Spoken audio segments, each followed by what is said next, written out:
Good morning, everyone. Sorry I had to cancel class this morning.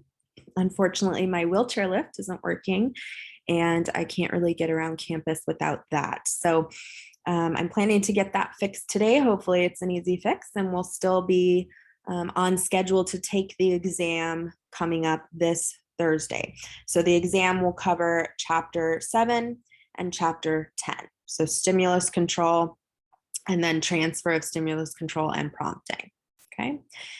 If you have any questions, feel free to email me. Please remember you need a 882E Scantron. I don't have one in front of me, but it's the long, skinny, white and green Scantron and a number 2 pencil. So we will be taking our third exam this Thursday, which will be the 17th. I'm trying to think. I don't think there were any other announcements other than this is our last week before spring break. So after the exam on Thursday, you'll have a much needed, I'm sure, week off.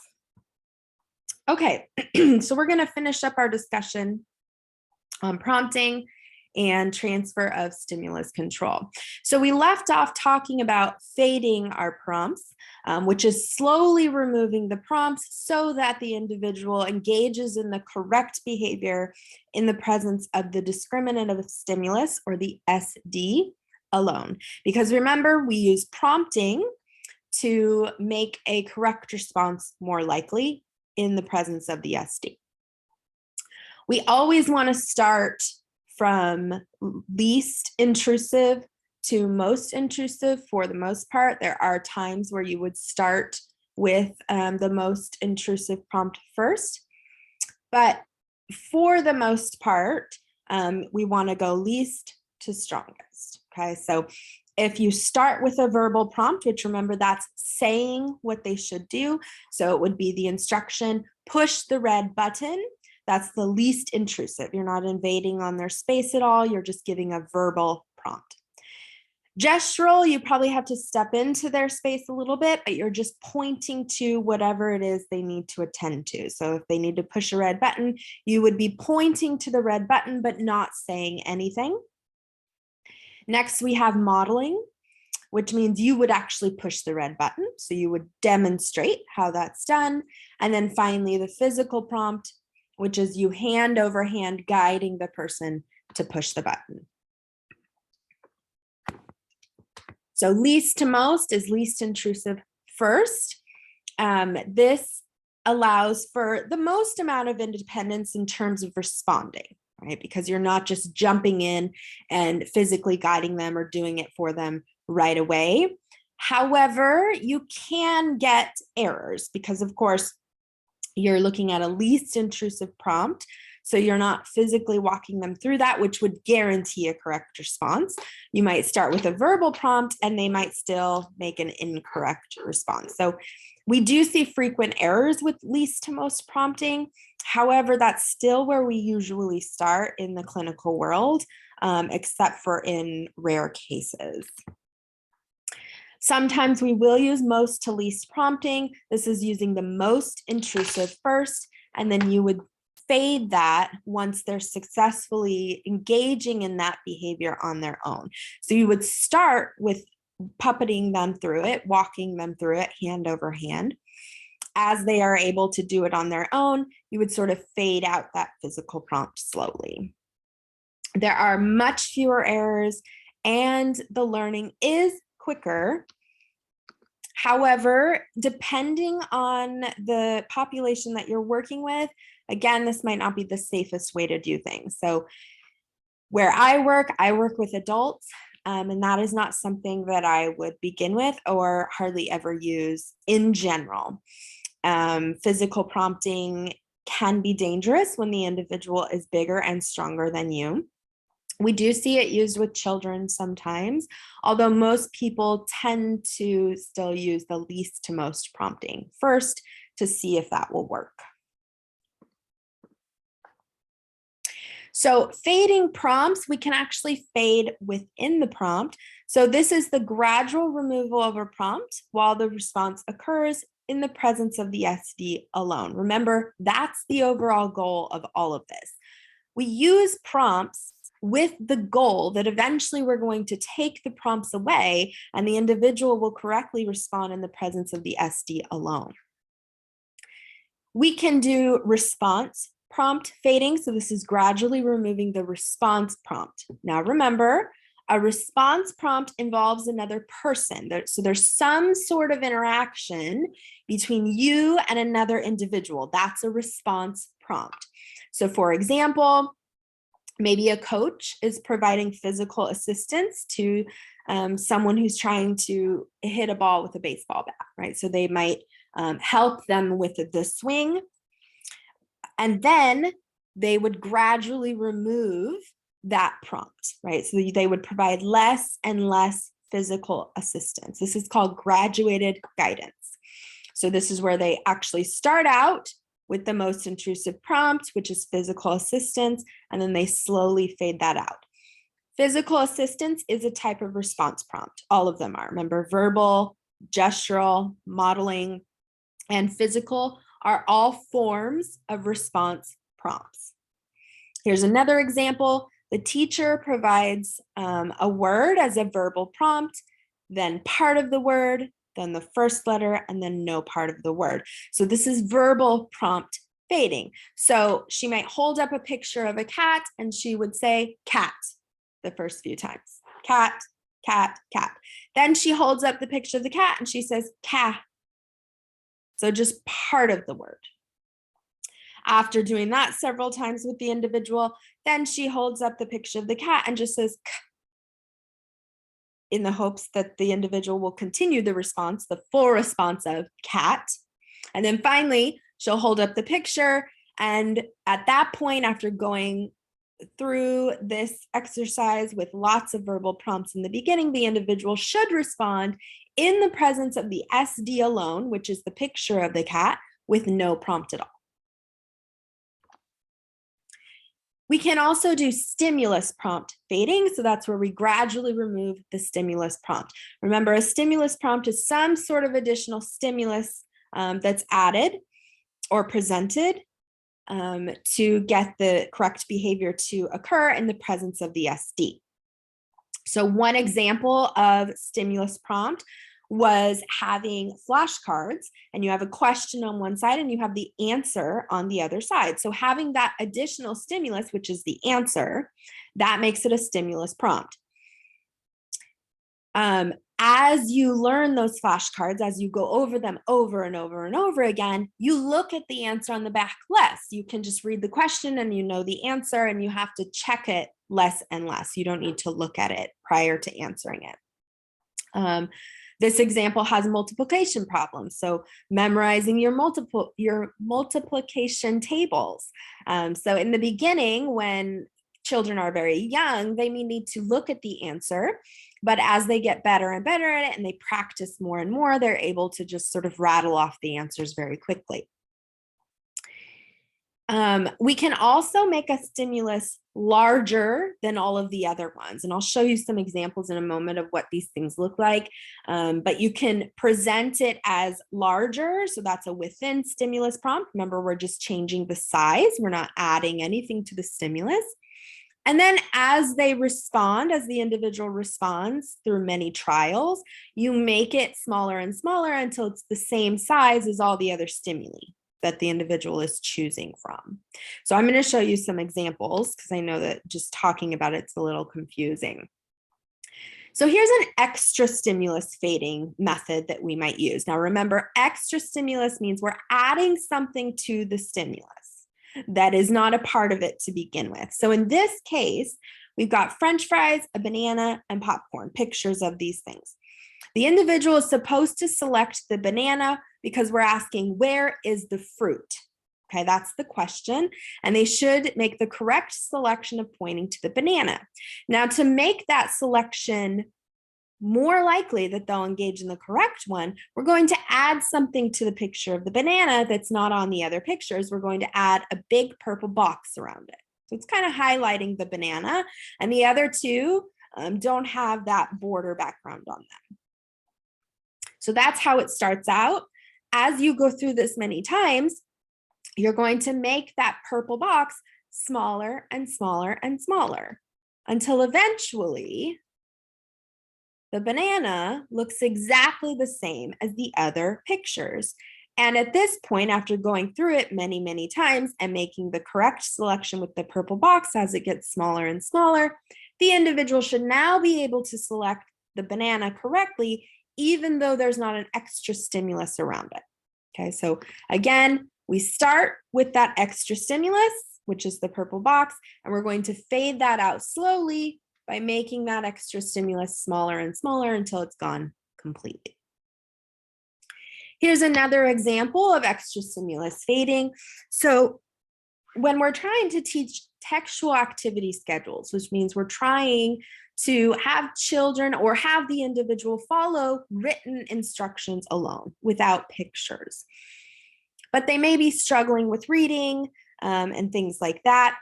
So what we do is we add an extra stimulus. We add the picture and we put it right next to the words.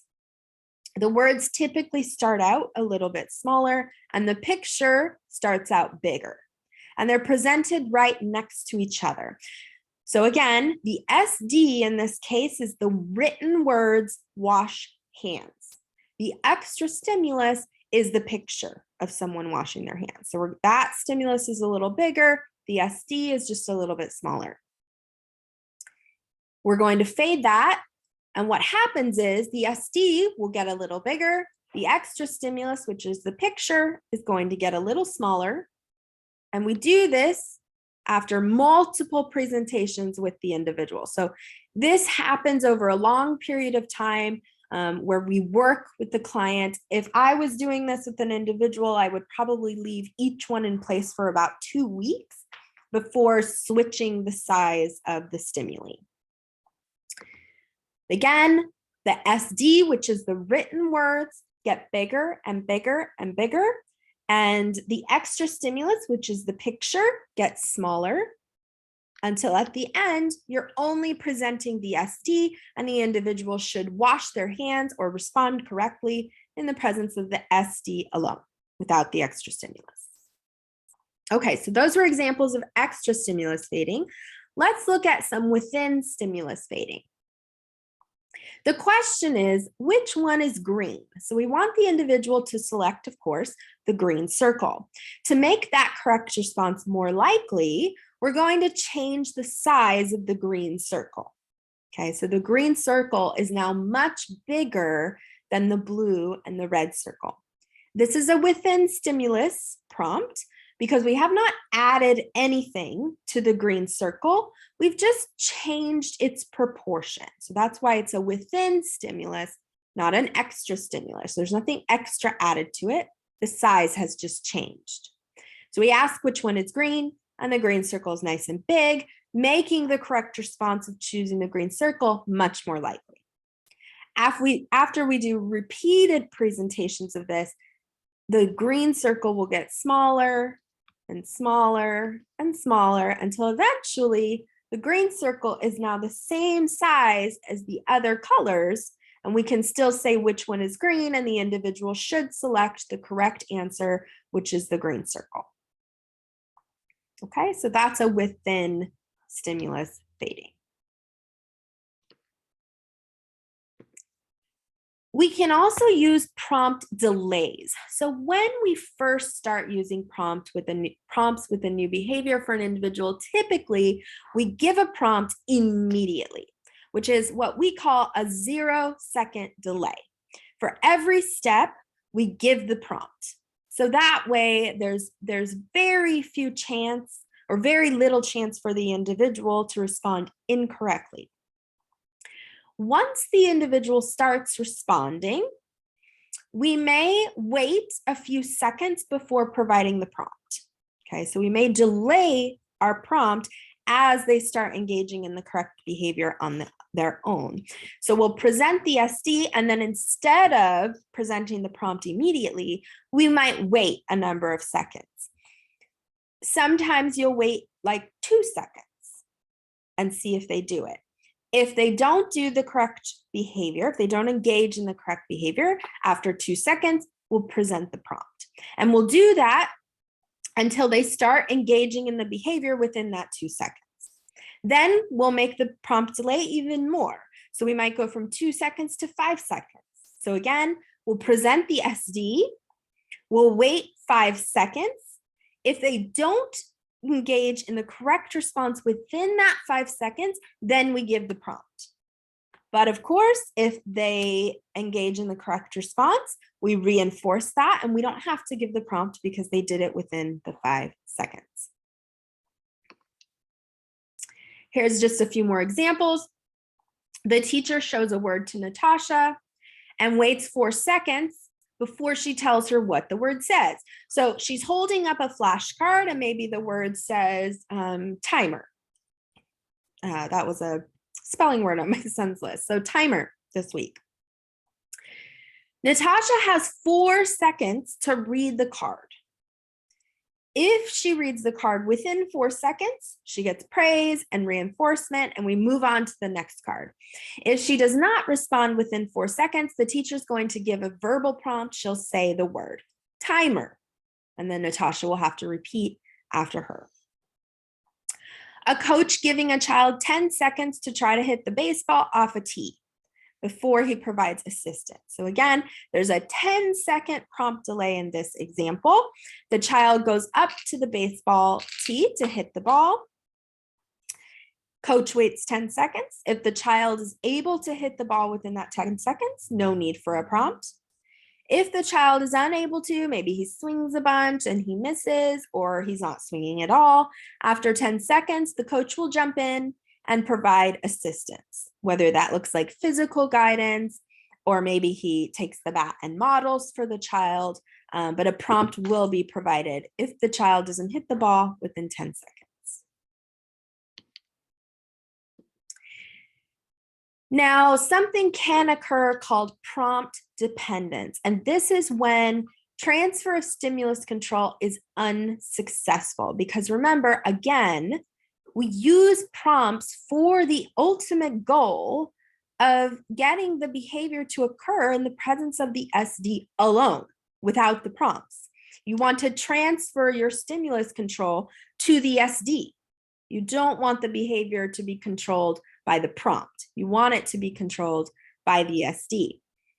If you're unable to do that, if you're unable to fade the prompts and successfully transfer stimulus control, then we have prompt dependence. So this is when the behavior ends up only occurring when it's prompted. We do see this a lot with verbal prompts. And so I know when I do a prompting procedure with my clients, I try never to use verbal prompts. I use gesture and modeling. Typically, we don't see a lot of prompt dependence on those prompts. We see much more prompt dependence on verbal prompts. And they are harder because they are harder to fade out. To fade out a verbal prompt, remember the example I gave where the teacher would say part of the word, right? Cat, and then ka, and then k. It's very difficult to fade out verbal prompts. If I'm working with an individual on a shower routine and I'm using verbal prompts, those are difficult to fade out. And I do have to do that with showering procedures because I don't stand in the bathroom and watch my clients shower. I give them their privacy and we talk through an open door. And ideally, I would fade my verbal prompt with, if I was saying, shampoo hair, I would say shampoo, shamp, sha, sh. But that doesn't really work through a door, and they are, the shower is loud and sometimes it's difficult to hear. So I have to sort of fade my verbal prompts in a different method by using leading questions. What comes next? It goes on your head, things like that. So that's how I fade my verbal prompts. And I have to be really careful. I don't use verbal prompts for very long. I might use them. And by verbal prompts, I mean actually telling the person what they should be doing next. So I would say, put the shampoo in your hands, wash your head for 10 seconds. Okay, rinse the shampoo. Okay, get soap and wash your face and wash your neck and so on. And I'd be giving verbal prompts for every step. I only do that a couple of times and then I take away those verbal prompts and I switch to leading questions so that the client does not become dependent on verbal prompts. So whenever you have an ineffective fading procedure, you're going to see dependence on prompts and the behavior will not occur in the presence of the SD alone, which is the ultimate goal. So how do we correct that? We should, first of all, focus on what are the relevant environmental cues that they should be paying attention to. What stimulus should evoke the response after training? Is it the sight of something? Is it the sound? Is it the color? Is it the shape? So what we'll do is we'll provide differential reinforcement. So something called differential reinforcement, which basically means we're going to provide different reinforcement depending on whether it's a prompted or unprompted response. One moment, I believe a cat broke a dish. Okay, sorry about that. If you heard a loud crash, my cat broke a glass. Okay, differential reinforcement. So providing different levels of reinforcement based on whether or not the response was prompted. So how this works is when you provide the prompt, your reinforcement is quite low or maybe not at all. So if you provide the prompt, for example, let's say we hold up a card with the picture of a cat on it. We wait 3 seconds. The individual does not respond. And so we have to say cat. If we have to give that prompt and then they repeat after us, it is a correct response. So we would say, that's right. Or we would say, okay. Very kind of monotone, no excitement really. So we're letting them know you got the answer right, but it's not really a party or anything like that. Versus if they get the answer right on their own, you hold the card up and they say cat before you give the prompt, it's a huge party. High five, fist bump, you did awesome, you're amazing. And that way your reinforcement looks very different for unprompted versus prompted responses. And that is called differential reinforcement. It's providing different levels of reinforcement for an unprompted versus a prompted response. And this is really important when we're trying to prevent prompt dependence. You must use differential reinforcement while you're using a prompt procedure so that you will significantly decrease the chances of the individual becoming prompt dependent. Okay. So here's just kind of the steps of using prompting and fading and sort of what that looks like. You're going to choose the most appropriate prompt strategy, whatever that looks like. Do we need it to be a response prompt? Are we going to start with least to most intrusive, or are we going to start with the most and work our way back to least intrusive? Or is it going to be a stimulus prompt? Are we going to use extra stimulus or a within stimulus prompt? So you have to sort of go through all of those questions, looking at the particular behavior that you're wanting the individual to engage in and deciding what type of prompt you're going to use. We always want to make sure we have the learner's attention. Typically, we want eye contact, okay? In some cases, eye contact isn't appropriate. I don't get eye contact when I'm working with an individual on a showering routine, things like that. But I'll make sure that they're paying attention. I'll ask them a couple of questions to make sure they're listening to me and they can hear me. But if you are holding up any kind of card, if you're wanting the individual to select anything, you're probably going to want their eye contact so that you know they're paying attention to you. Then you present the SD. So we'll present the SD and then prompt the correct response. Typically, when you first start prompting, there's a 0-second delay, which means you provide the prompt right away, and then you'll reinforce the correct response. Okay. Then we're going to fade the prompts over trials, and we're going to make sure that we're using differential reinforcement. So as we fade those prompts, an independent response in the presence of the SD will get lots of praise and attention and a party. Any response that occurs with a prompt, where a prompt was needed, we're going to let them know they got it right. Yes, that's right. You did it, but no party. Okay, it's kind of a more monotone type of thing. And then continue to, of course, reinforce all those unprompted responses with the party. And then once you have that behavior well in place, and you've been able to fade your prompts completely, and they're responding in the presence of the SD alone, you may go in to do some maintenance trials over time. So just to give you an example of what this might look like, if I am working on a shower goal, for example, with an individual, at first we take data on their shower every single day. The family home provider helps me with this because obviously I'm not there every day, but she makes sure that he's doing all of the steps correctly on his, shower tutorial that's hanging in the shower.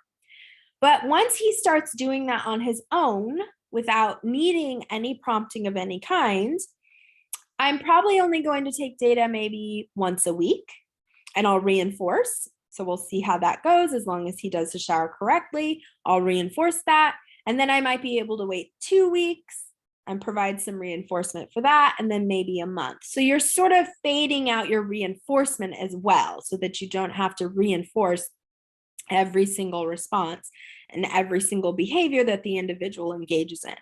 But you're only going to use intermittent reinforcement once we're in maintenance, which means you've already successfully faded out your prompt and the individual is behaving correctly in front of the SD alone. That's the only point at which we'll move on to intermittent reinforcement. Here's just an example of using prompting and fading when you're studying. So the SD is the practice test question, and you're also using a prompt of the correct answer. So typically when you first start studying, you might not know the question right off the bat. So the prompt is the answer. So you'll read the question and then you might read the answer right away. Of course, you get the correct answer and you sort of say, okay, good. And you might repeat that correct answer over and over and you're like, okay, I got it. Good job. So again, the prompt is looking at the correct answer. And you slowly fade those prompts until you can answer the question without looking it up. So after going through your cards a few times, you now might read the question and maybe you'll think about it for a few seconds before. If you don't know the answer, you might turn it over and go, oh, that's right, that's the answer. Or you might wait a few seconds and you're able to get the correct answer without the prompt, which is looking at the correct answer, right? And then you would give yourself some praise because you got that answer correct. I used to put those flashcards in a separate pile because I was like, oh, those are all the questions I know. I know the answers to those. I don't need to practice those anymore. And it was sort of reinforcing for me in the sense that I don't have to go over those ones anymore. So that's kind of what a real world example looks like. I'm going to make some practice questions for you guys for the exam on Thursday. I haven't finished those yet, but I will load those up to your PowerPoint and put that on Canvas later today. Please reach out if you have any questions or need any assistance, and I will see you guys on Thursday for the exam. Have a good day.